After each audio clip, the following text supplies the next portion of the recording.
इथं आल्यावरती भक्ती करणे हे खूप गरजेचं आहे. नाहीतर तुम्ही भक्ती नाही करणार आणि डायरेक्ट इथं आला तर तुम्हाला त्याचा उपयोग नाही होणार. आणि भक्ती करताना पण महत्वाचं म्हणजे काय की आपल्याला काय वाटतं की आपल्याला नामस्मरण फक्त करायचं आहे आणि नामस्मरण करताना आपण वेगवेगळे म्हणजे अगोदर वडील असतात किंवा तुम्ही घरातले जे काही लोक आहेत ते वेगवेगळे नामस्मरण करतात. असं आमचं पण झालं सुरुवातीला.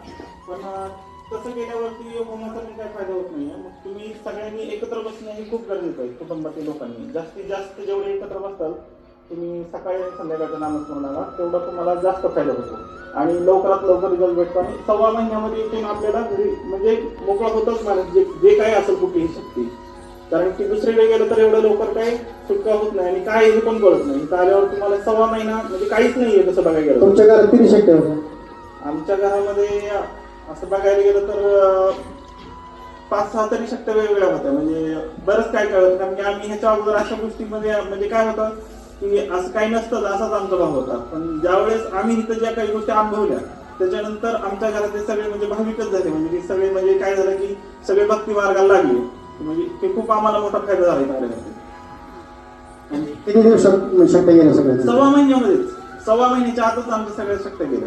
म्हणजे सगळं काय जे काय होतं वेगवेगळ्या गोष्टी बऱ्याच काय काय गोष्टी होत्या आमच्या घरामध्ये त्या सगळ्या क्लिअर झाल्या. आणि सगळं जे घरामध्ये चालू होतं हॉस्पिटलची पळापळी हे सगळं बंद आहे आता. म्हणजे 3 ते 4 महिने झालं सगळं काही बंद आहे. अवधूत चिंतन श्री गुरुदेव दत्त. थँक्यू.